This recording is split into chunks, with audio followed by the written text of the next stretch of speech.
Surprise! This is a Baby Big Mouth Storytime production. Part of the Baby Big Mouth Podcast Network. Are you still awake? Come on. I was sure I heard you snoring earlier. I guess not. Well, are we going to read another story then? I think we are, aren't we? Okay, I'll go get the book.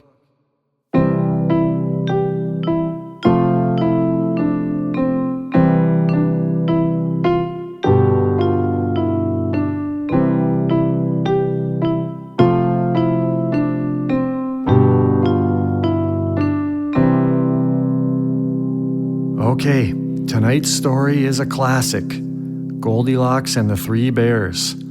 Are you ready? Here we go. Once upon a time there were three bears who lived together in a house of their own, in a wood. One of them was a little wee bear, and one was a middle-sized bear, and the other was a great big bear. They each had a bowl for their porridge, a little bowl for the little wee bear, and a middle-sized bowl for the middle-sized bear, and a great big bowl for the great big bear. And they had each a chair to sit in, a little chair for the little wee bear, and a middle-sized chair for the middle-sized bear. And you guessed it, a great big chair for the great big bear. And they had each a bed to sleep in, a little bed for the little wee bear, a middle-sized bed for the middle-sized bear, and a great big bed for the great big bear. One day, after they had made porridge for breakfast and poured it into their porridge bowls, they walked out into the wood while the porridge was cooling. They wanted to wait so that they might not burn their mouths by beginning too soon, for they were polite, well-brought-up bears. And while they were away, a little girl called Goldilocks, who lived on the other side of the wood, had been sent out on an errand by her mother. She passed by the bear's house and looked in the window. Then she peeped in the keyhole, which is not a very polite thing to do. Then, seeing nobody in the house, she lifted the latch. The door was not fastened. So Goldilocks opened the door and went in, and well pleased was she when she saw the porridge on the table. If she was being a well-behaved little girl, she would have waited till the bears came home, and then perhaps they would have asked her to breakfast, for they were good bears. A little rough or so, as the manner of bears is, but for all that, very good-natured and hospitable. But Goldilocks set about helping herself to the porridge. I hope you would never do that. I'm sure you wouldn't. First, she tasted the porridge of the great big bear, and that was too hot for her. Next, she tasted the porridge of the middle-sized bear, but that was too cold for her.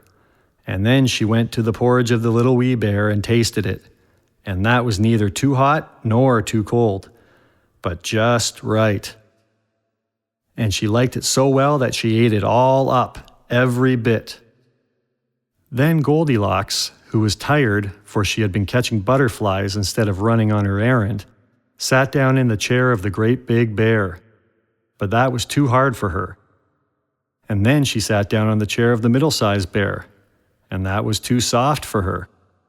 But when she sat down in the chair of the little wee bear, that was neither too hard nor too soft, but just right. So she seated herself in it, and there she sat till the bottom of the chair came out, and down she came, plump onto the ground. Now, being determined to rest, Goldilocks went upstairs into the bedroom in which the three bears slept. And first she lay down upon the bed of the great big bear, but that was too high at the head for her. And next she lay down upon the bed of the middle-sized bear, and that was too high in the foot for her. And then she lay down upon the bed of the little wee bear, and that was neither too high at the head nor at the foot. But you guessed it, it was just right. So she covered herself up comfortably and lay there till she fell fast asleep. By this time, the three bears thought their porridge would be cool enough for them to eat, so they came home to breakfast. Now, careless Goldilocks had left the spoon of the great big bear standing in his porridge. Somebody has been eating my porridge. Oh, oops. Hey, is everything okay in there? Nope, everything's okay. Sorry, we just got a little too rambunctious reading this story. Huh. Whew. Well, that's good. We'll be quiet. It won't happen again. Sorry. All right then. Nighty-night. Okay, we better remember to be quiet. Let's get back to it. Somebody has been eating my porridge, said the great big bear in his great rough, gruff voice. Then the middle-sized bear looked at her porridge and saw the spoon was standing in it too. Somebody has been eating my porridge, said the middle-sized bear in her middle-sized voice. Then the little wee bear looked at his, and there was a spoon in the porridge bowl, but the porridge was all gone.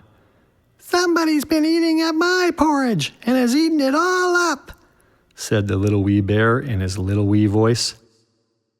Upon this, the three bears, seeing that someone had entered their house and had eaten up the little wee bear's breakfast, began to look about them. Now the careless Goldilocks had not put the hard cushion straight when she rose from the chair of the great big bear. Somebody has been sitting in my chair. Oh no, I forgot. Okay. Sorry, I promise this time it won't happen again. Okay. Okay, nighty-night. Good night. Okay, remind me, I can't do that again. Okay, let's get back to it, but this time quietly. Somebody has been sitting in my chair, said the great big bear in his great rough, gruff voice. And the careless Goldilocks had squatted down the soft cushion of the middle-sized bear. Somebody has been sitting in my chair, said the middle-sized bear in her middle-sized voice. Somebody has been sitting in my chair and has sat the bottom through, said the little wee bear in his little wee voice. Then the three bears thought they had better make further search, so they went upstairs into their bedchamber. Now Goldilocks had pulled the pillow of the great big bear out of its place. Oh, you're right. Thanks for reminding me. Quietly. Somebody has been lying in my bed, said the great big bear in his great rough, gruff voice. And Goldilocks had pulled the bolster of the middle-sized bear out of its place. Somebody has been lying in my bed, said the middle-sized bear in her middle-sized voice. But when the little wee bear came to look at his bed, there was the bolster in its place, and the pillow was in its place upon the bolster. And upon the pillow, there was Goldilocks, which was not in its place, for she had no business there. Somebody has been lying in my bed, and here she is still, said the little wee bear in his little wee voice. Now, Goldilocks had heard in her sleep the great rough, gruff voice of the great big bear, but she was so fast asleep that it was no more to her than the roaring of the wind or the rumbling of thunder. And she had heard the middle-sized voice of the middle-sized bear, but it was only as if she had heard someone speaking in a dream. But when she heard the little wee voice of the little wee bear, it was so sharp and so shrill that it awakened her at once.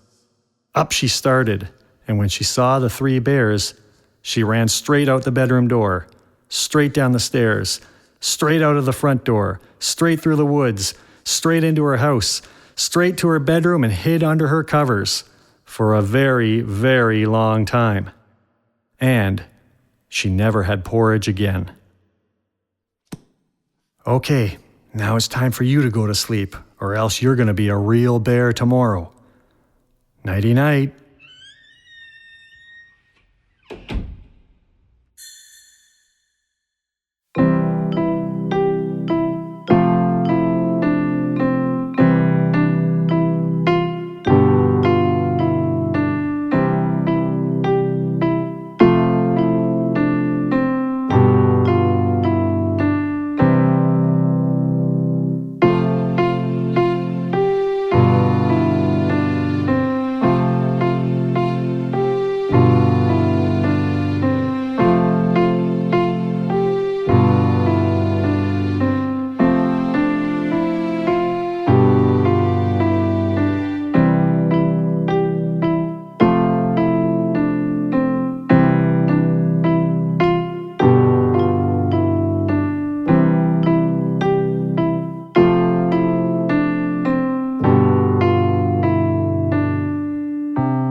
This has been a Baby Big Mouth production, part of the Baby Big Mouth Podcast Network.